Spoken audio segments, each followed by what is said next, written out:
잠시 후 좌회전입니다. 좌회전입니다.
오른쪽 도로입니다. 이어서 오른쪽에 고속도로 출구입니다.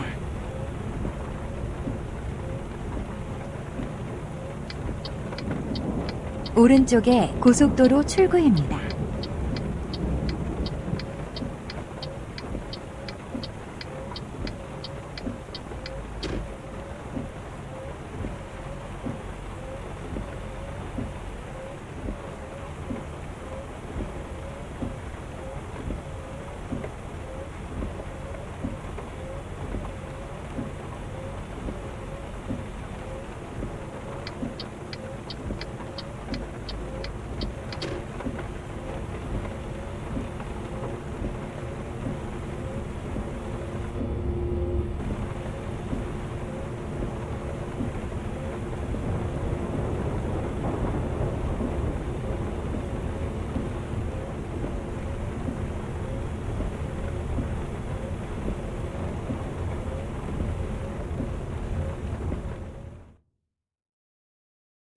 To an advisor, and it's which is why I ask, what is so special about him? Can government not function without him? Well, Dominic Cummings gave a full statement. As I say, he answered questions for over an hour from journalists. He answered every question that was put to him. I think the facts aren't clear, and he was able to clear up some issues and to clear up some false reporting that we'd seen in the press. And 직진입니다. What was the false reporting? Because that's often the media are being blamed here, but then the rather surprising thing in a way was when he came up with this statement, so much of it was to stand up what had been reported. Well, he was able to show that a number of the allegations weren't true, that the police, for example, had spoken to him and his family specifically about his travel. That wasn't the case. His father So it was what the police said rather contacted the than what police journalists said. about security issues, that he had been up and down on a number of occasions to Durham. That doesn't seem to be true. He's denied that he went back to County Durham. So there were some inaccurate reporting. But I think the most important thing here is that he's answered questions. As I say, not everyone will agree with the decisions that he took, but he believes that he acted reasonably. He didn't break the rules, and I think that we as a government now need to move on and to tackle the issues that are ahead of us. We wouldn't be doing our jobs as cabinet ministers if we allow this to distract us from the challenges facing the country right Okay, now. but that is what is so interesting. We are in a moment of national crisis, and yet trust appears to be leaching away. We are going to talk in a moment about homelessness. We saw the chief medical officer and the chief scientific advisor go into Downing Street and then leave yesterday, not appearing at the press conference, presumably the assumption is that everybody knew all the questions would be about Dominic Cummings. There is a certain point, surely, with actually, whether you think, look, he's entirely innocent, that this is not the time to be focusing so much on trying to prove that strictly he didn't break the letter of the law. Well, I think it was right that it was addressed. Many people had concerns, but Dominic has done that. As you say, he has answered questions from the media at length. The Prime Minister has given a statement and answered questions now at 2 of the evening press conferences. I think we have now reached the point where it's right that we focus on the issues of wider public interest. Obviously, Rough sleeping is one I would like to speak about, but there's a number of other important issues. Yesterday, the Prime Minister announced the reopening of non-essential retail on the 1st and 15th of June. We're going to be speaking more this week about track and trace and how that's going to help us to reopen the economy and enable people to return to a degree of normality. I think these are now the issues that we need to be discussing and 제한 속도 확인 후 안전 운행하세요. Okay, well, let's turn to the one that I mentioned, and you just mentioned, homelessness. The Dame Louise Casey, who you appointed last month to lead a sort of special support group on this, said that there is an opportunity now, an extraordinary opportunity, particularly to end rough sleeping. Is that possible? Well, at the beginning of the crisis, we recognised that people who were sleeping rough were particularly vulnerable, both because obviously their circumstances, but also because around 60% of them have respiratory conditions that make them extremely clinically vulnerable to coronavirus. And so we worked with local charities and councils to get as many people as possible off the streets, and that has been a great success. Over 90% of those people who were sleeping rough at the start of the crisis are now in temporary accommodation like hotels and B&Bs and being cared for as best as we can. But there is now a huge opportunity and a challenge as to how we can help those people into better, longer-term accommodation. And what's the single thing you think that will make the biggest difference to stop people drifting back for whatever reason, not being able to have somewhere to live? Well, I think there's 2 things. Firstly, we obviously need to bring forward accommodation, suitable move-on accommodation for those people, or as many of them as we can.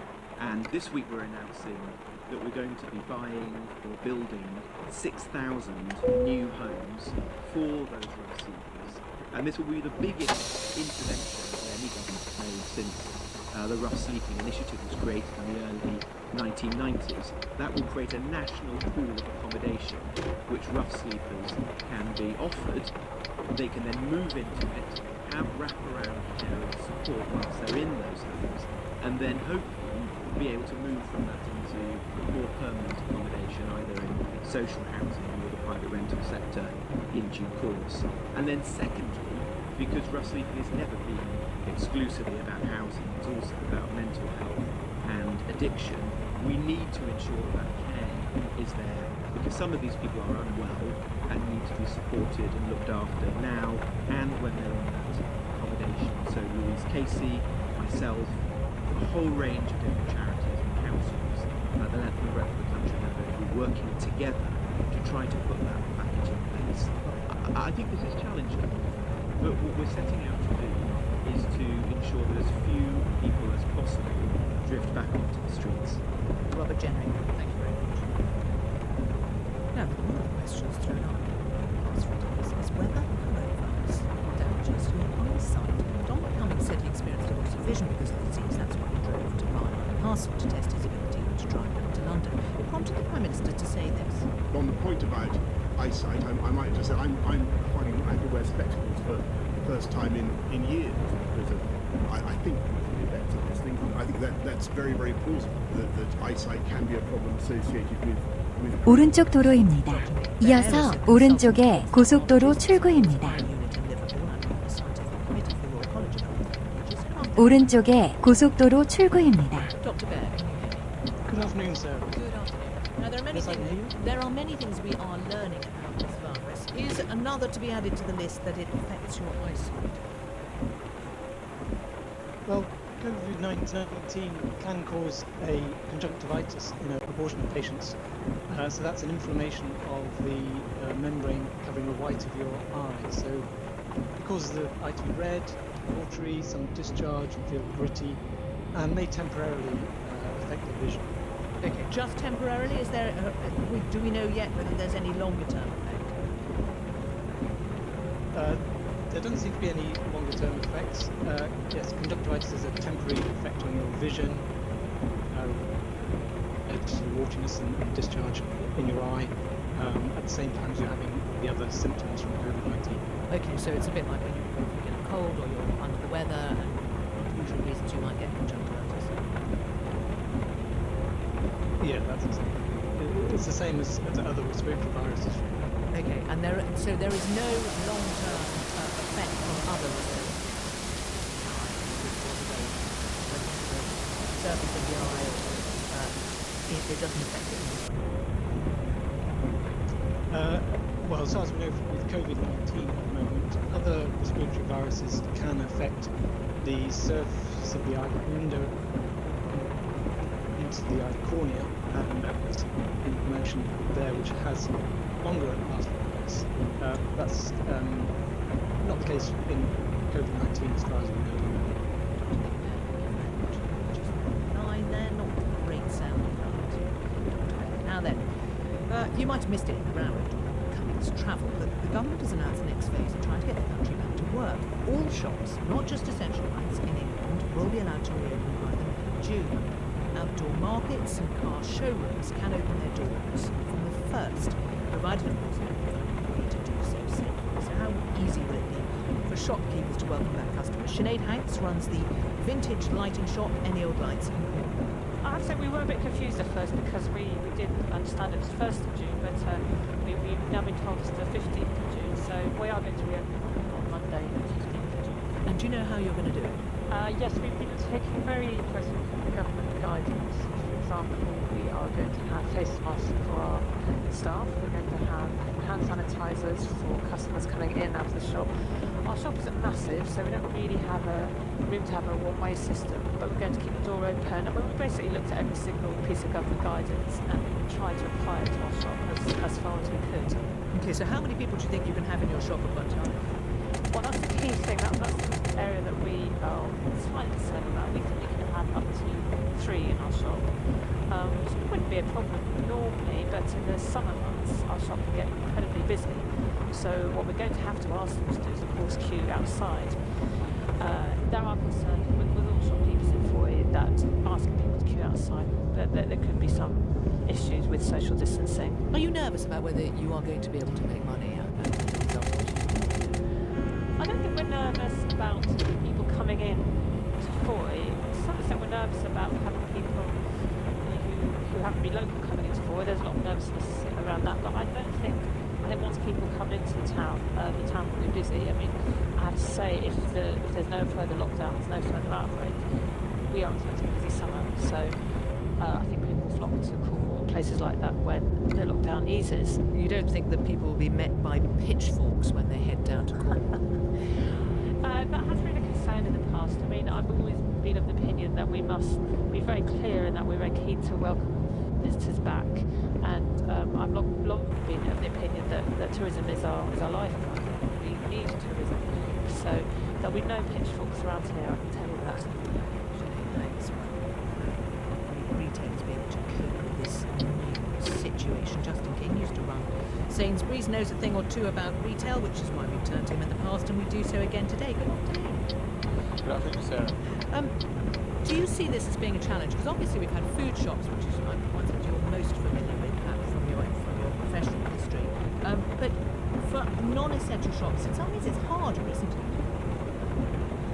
Well, you heard from your previous correspondent the challenges of a small shop, but I think the reality is supermarkets have, in their corporate economics, worked out underneath the umbrella of the key guidance of social distancing and hand washing and sanitising services and so on. how to work in these circumstances. And again, as your previous correspondent said, retailers have had a good period of time to plan. The guidance that government published a couple of weeks ago after Boris's announcement is very comprehensive. And actually, I think most retailers, again, like your previous correspondent, will be a little disappointed in the announcement because there was guidance towards the 1st of June being the date that retail will be allowed to restart, and therefore, in a way, this is a bit of a delay. So, if nothing else, they've got another 2 weeks to plan. Okay, and plan it for a world where what? People can't try on clothes, can't try on shoes, can't pick up things to look at them?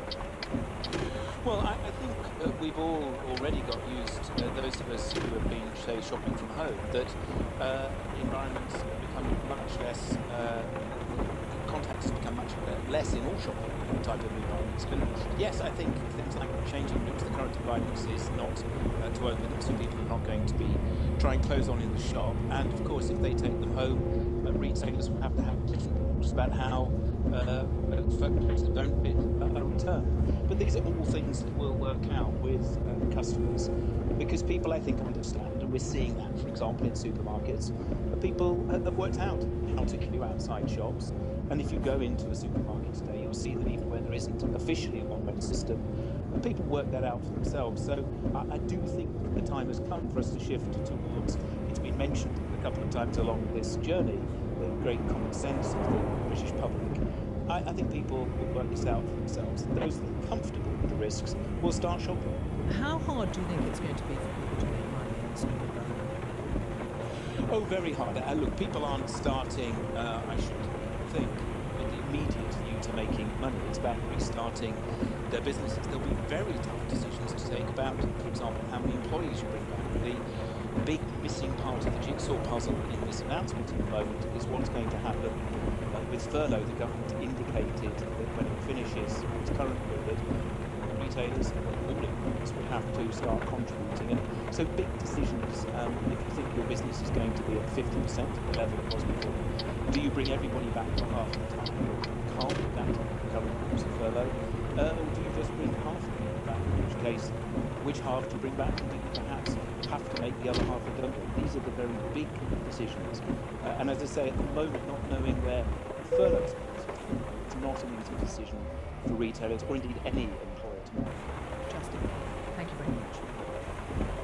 The Astaire and Rogers Classic Top Hat was on BBC Two yesterday afternoon. This coming weekend, you can see Some Like It Hot with Marilyn Monroe, Jet Lemmon and Tony Curtis. When families locked down together, it could be a chance to educate other generations about the films that they should see. Cross-generation lesson that should apply for old as well as young. Wendy Ide is a critic for The Observer and Screen International. Good afternoon to you. Good afternoon. What are you noticing in the schedules that you would flag up and say, look, this is something that you should get teenagers watching. It's important for their film education. Well, I mean, there's some very exciting stuff. The RKO archive. RKO was one of the big studios from the golden era. A lot of that has suddenly become available on the BFI iPlayer, and some of it's showing on TV over the next few weeks or so. So, I mean, my picks from that, I think King Kong, the original King Kong, is a really important film to show, well, all generations, but certainly for kids, because it has influenced so many of the films that they would have gone on to watch now. I mean, it was made in 1930, but it is the original monster movie, so I'd say that would be a really key one I would want to show. Okay, Wendy, before you go any further, wonderfully we have lined up a clip, because it's on Friday at 2:50 on BBC Two. Look, here's a clip. There the beast and here the beauty. She has lived through an experience no other woman ever dreamed of, and she was saved from the very grasp of Kong by her future husband. I want you to meet a very brave gentleman, Mr. John Driscoll. It does just sound so old, though, and that often happens when you, certainly my experience in raving about a movie and then trying to convince somebody younger that it was worth it, they can often seem slow, and they just don't, although there's maybe something about them, they don't stand the test of time. King Kong does it? I think it probably does. Just 제한 because 속도 it's 확인 so 후 much- the 안전 cultural 운행하세요. references are so pervasive, and it's so, they would recognise the references from other films. Plus, I mean, I think initially children are resistant to black and white and they're resistant to the pacing, but once they get caught up in the storytelling is fantastic, then you'll find that they actually don't really notice that it's, really 80 years old or 85 years old. Okay, now the automatic tendency, of course, is to say what younger people, what classics they should watch. Are there more recent classics that older people should perhaps look at and be convinced, yep, okay, you watch this and I'll watch that?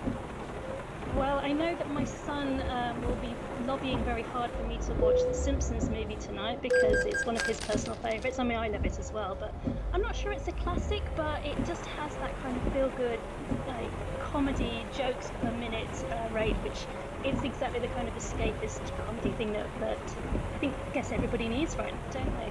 Okay, well, we have a Simpsons bit, thankfully. Here it is. I got one shot to throw that bomb through the hole. Dad, in case I miss, I'm sorry I said I wish you weren't my father. I don't blame you, son. I wasn't much of a father. Maybe it starts with 오른쪽 도로입니다. 이어서 오른쪽에 고속도로 출구입니다. just been one long and broken cycle of... 오른쪽에 고속도로 출구입니다. So that's on tonight. I mean, is there any evidence that families are watching more together? Because in normal times, so many homes have multiple screens that you have a sort of atomising of viewing. I think there is. I think people who would normally be going regular cinema goers are trying to recreate that kind of collective experience. So, and not just families watching together, people who are watching in separate places but sort of streaming at the same time and conversing over social media. And so I do feel that people are trying to create that kind of collective experience in whatever way they can. And certainly for families, I feel, well, in my personal experience, yes, we're doing family movie nights and it's been a wonderful escape from realities. Wendy-eyed, thank you very much. Well, let's return again for the programme to our top story. 왼쪽 도로입니다. To Durham in lockdown. How damaging has it been? Sir Craig Oliver is Director of Communications, was Director of Communications under David Cameron. As Kate Paul recently published The Gatekeeper, Life at the Heart of Number 10. Good afternoon, Judy.